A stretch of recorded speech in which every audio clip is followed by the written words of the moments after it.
नमस्कार दोस्तों, ब्रिटिश शासन के विद्रोह के बारे में आज हम लोग पढ़ेंगे।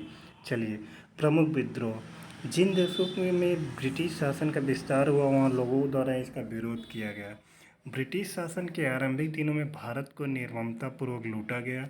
सरकार ने जमींदारों और सरदारों से ज़्यादा राजस्व की मांग की, जिसके कारण किसानों को अपनी भूमि और संपत्ति को जमींदारों को बेचना या गिरवी रखना पड़ा। इस प्रकार लगातार किसानों का सर्वाधिक शोषण हुआ। देश के आदिवासी क्षेत्रों पर ब्रिटिश और प्रशासन स्थापित हो गया, जिसके परिणामस्वरूप आदिवासियों का शोषण होने लगा।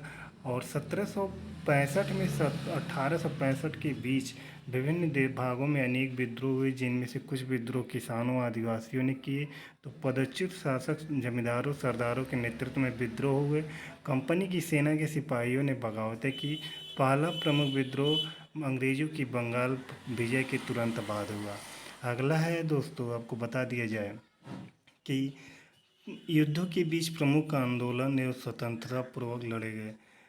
1757 में प्लासी का युद्ध हुआ। 1857 में स्वतंत्रता का प्रथम युद्ध हुआ।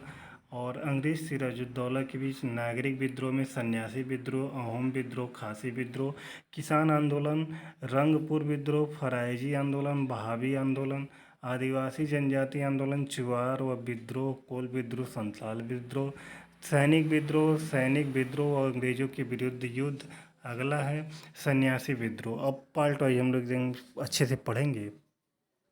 देखिए, सन्यासी विद्रोह जो था दोस्तों, कह रहे कि सन्यासी विद्रोह 1763 से 1800 ईस्वी में हुआ था। प्लासी में अंग्रेजों की विजय के पश्चात उपनिवेशवादी शोषण नीति में बंगाल की ब्रिटिश प्रभुत्व की स्थापना हुई।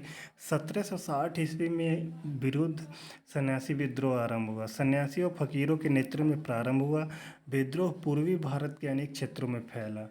यह विद्रोह एक धार्मिक संप्रदाय के अनुयायियों, जिन्हें सन्यासी कहा जाता था, के द्वारा प्रारंभ किया गया।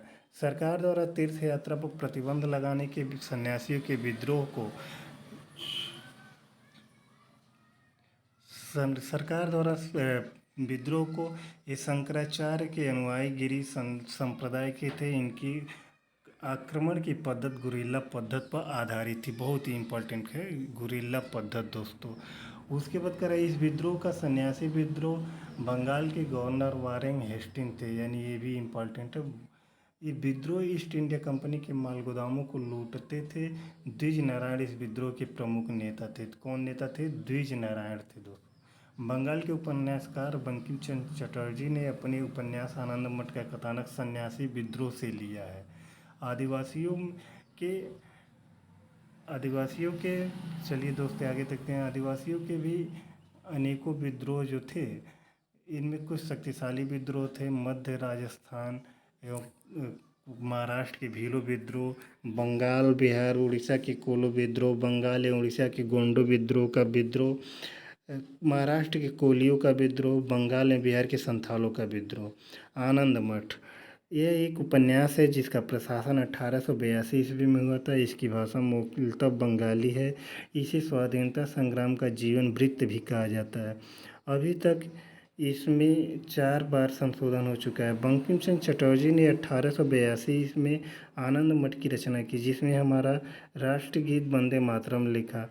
उन्होंने बंग आंदोलन नामक पत्रिका प्रकाशित किया। सीताराम और देवी चौधरानी इनके प्रमुख अन्य महत्वपूर्ण उपन्यास थे।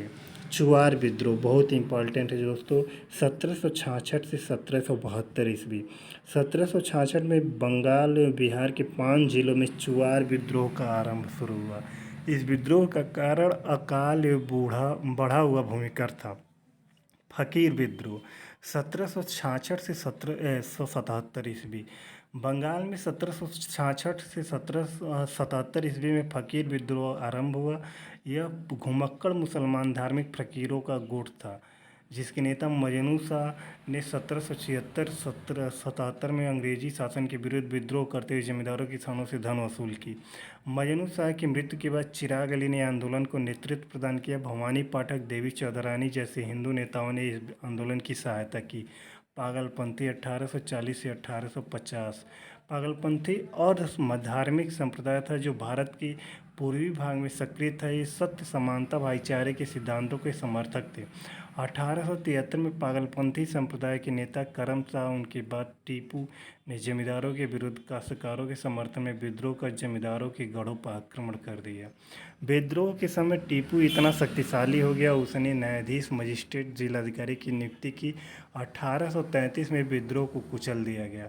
अब कूका आंदोलन जो दोस्तों है बहुत इंपॉर्टेंट है। कूका आंदोलन ये ध्यान रखिएगा 1840 में शुरू और 1872 तक चला। कूका आंदोलन की शुरुआत 1840 से सेन साहब और भगत सिंह जवाहरमल द्वारा किया गया।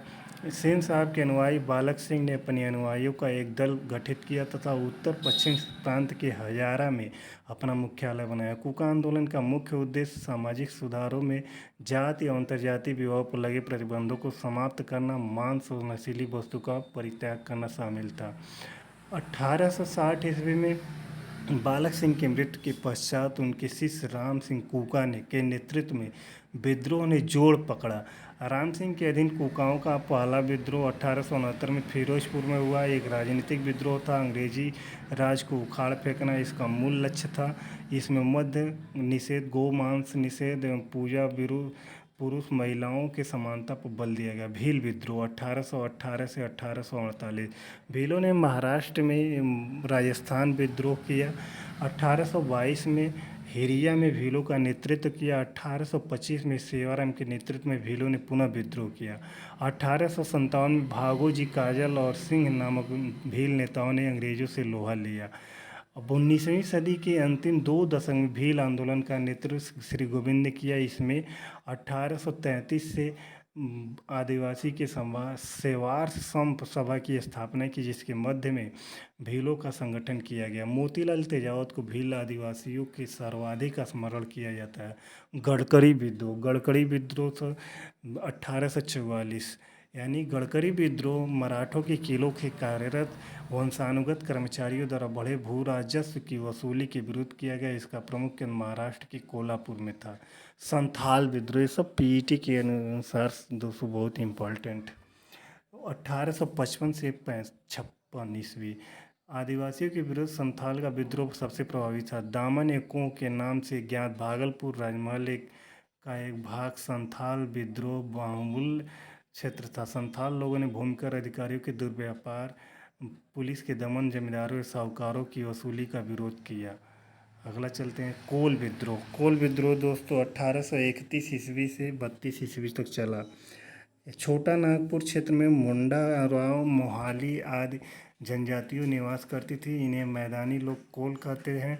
इस विद्रोह का कारण था कि 1822 में ब्रिटिश सरकार ने चावल की नशीली शराब पर उत्पादन शुल्क लगा दिया था, जिसे आदिवासी अपने उपयोग के लिए तैयार करते थे। खासी विद्रोह दोस्तों, खासी विद्रोह जो है ये विद्रोह 1828 से 1833 ईस्वी में हुआ। बंगाल के पूर्व में जैंतिया और गारो पहाड़ियों के बीच खासी लोग निवास करते थे। खासियों के लिए अलग अलग शक्ति संपन्न राज्य थे। इनमें ब्रह्मपुत्र नदी क्षेत्रों में अंग्रेजों में अधिकार हो गया। सिलहट से जोड़ने पर एक सड़क बनाने की योजना बनाई गई। दोस्तों अगला विद्रोह है खोंड एवं सवार विद्रोह 1900 ईस्वी में हुआ था।